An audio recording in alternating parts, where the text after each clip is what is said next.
Alright guys, welcome back again to the channel. So finally, Congo Chelle and the Chan Super Eagles decided to give us one victory for the road as they won their last group game match against Congo yesterday, beating them 2 goals to 0 in a match that many has described as the best match so far in this competition, in all of their group games, because obviously the first two games were nothing to write home about. We lost 1-0 against Senegal, and then the most disappointing one coming against Sudan. 4 emphatic goals to 0, which left everyone reeling. But they came back strong yesterday after completing successive strong trainings prior to that game. And then we saw them deliver, and there have been lots of talks about this game yesterday. So people are now saying, oh, I wish the coach could have played some of these guys he played yesterday. I wish he could have played them in the previous games. We wouldn't have been disqualified, things like that. But again, the coach has even come out to react to this performance, comparing it with the previous ones, and as well as his decision to play some players that he played yesterday that we didn't initially see in the previous games that we lost.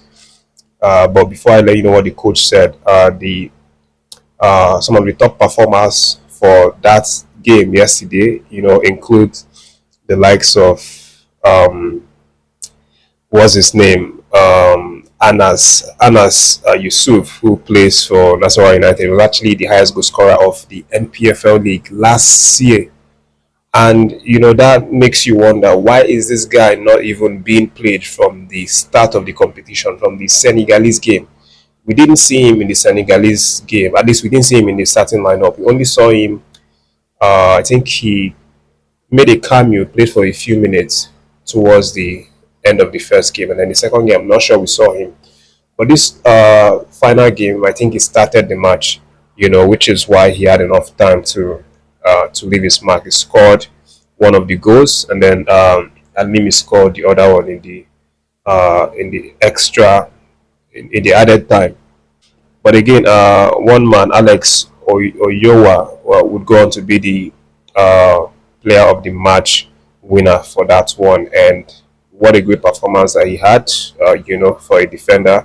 Had 13, area duels that he won. Ground duels, he won 6, had 67 passing accuracy, 3 tackles completed, 2 intersections, 2 clearances, 1 successful long balls. He was really lighting up, our defense yesterday, and that was exactly what we lacked. We lacked someone, that could lead that back line and prevent them from making too many mistakes, which was obviously the reason why we considered those goals in the first 2 games. There were lots of mistakes, and this last game, it felt like the coach was able to cushion these mistakes through the help of Alex Oyowa. But straight into the reaction from the coach, he has come out to say, in his word, that we show our technical ability in the last part of the match, but we lost several balls before that. In any case, we played well. Our performance was great, and we deserve to win the match. I really feel sorry because our last match was good, but the previous 2 matches had mistakes. We started at a high speed, and we had a lot of possession. Um, that was part of what he said, and I goes further to say, I do not think my boys let me down. The pressure was high on these young players, and they sometimes played scared. But during the last match against Congo, they played for honor, and that is why they performed well. That's what the coach has come out to say. And then he went on to express the fact that his loss, the 4-0 loss against Sudan in the previous match, was actually the biggest loss of his career. It was the most disgraceful match he has ever had to oversee as a coach. So that he says, our deep regret stems from our heavy defeat to Sudan, but that is football. We will carefully analyze the Sudan match to make up for what happened in the future. That is what he said. Preparation for a CHAN tournament should start a year in advance. For example, the player who won the Man of the Match award against Congo, Alex I put him in our list. I put him on our list, sorry, for the tournament a week before we left, and everyone said, "Why did you call him up when he is not known?" We were not ready to participate in this tournament. Whoever attends our training sessions will notice that our players were not mentally prepared to participate in this version of the tournament. I have a lot of regrets, but he was not ready until 2 days ago, just like Anas Yusuf. All the players have to be ready for games they will play going forward. So that's part of what the coach said, and from his statement, you can tell that some of the best players that we saw feature yesterday, the coach in his mind felt that they were not really ready to make appearances in the first two games that we lost, like the man of the match winner Alex Oyowa and Anas Yusuf, who actually scored one of the goals. He said that these guys were not really match fit, and that for Alex, he had to bring him into the squad in the dying minutes before they left for the competition.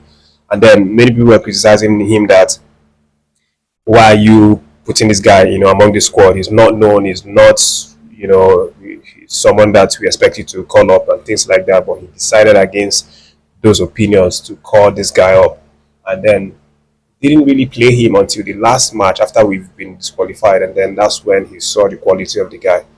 So the coach is saying in essence that preparation let them down, that they didn't prepare on time, that in fact they should have started preparing a year ago for this Chan tournament, and that's where they made the first mistake, by only preparing like a few weeks, highest a month or two before the tournament. And I think I see reason in what he's saying, because that seems to be one place that always haunts us, as Nigerians. We don't prepare for things on time. With the national team, with the Chan, uh, uh, even with the World Cup qualifying series, we don't really prepare on time. It's when we find ourselves around that tournament, maybe like 2 or 3 weeks before the tournament, that's when we start to prepare. We start to run helter skelter, trying to get things done that we should have done months or even maybe years ago. But leave your reaction for the coach and the boys. Are you in some way pleased with the fact that they, recovered some sort of dignity for us by winning their last game, even though they are coming back home to Nigeria? But at the end of the day, they're entitled to win $300,000 for taking the third position in the group. But that's nothing more than $300,000 for them. If they went on into the finals to win, they could have won up to $3.5 million, which is the cash prize. But sadly, that is not feasible right now for them. But let's move on, guys, and talk about Ademola Lookman. Good news for this update. Obviously, Ademola Lookman has returned back to the Atalanta training center to settle the case with his club. And yesterday, he was actually pictured arriving the area with his dad and his very close friend. Obviously to make peace with Atlanta. He's not exactly being put into the main team to train, ahead of this season that has just started, but he's been put in a sort of a reserve team where he's going to train, and then so that's where Ademola Lookman is going to, be training for the time being until everything is sorted out, and hopefully he can, be reintegrated back into the squad for the new season. But it's really good to see that he's back, even though the move to Inter Milan has now been cancelled. Inter Milan will no longer sign him, as they have earlier said a few hours ago. But I mean, there are still a few glimpses of interest from clubs in the EPL. As we talked about, Tottenham, the Aston Villa, the Arsenal. Let's see what the window holds in a couple days from now. If he doesn't materialize, then Ademola Lookman may well be staying with Atalanta, assuming everything is settled amicably and he's allowed to join back into the squad.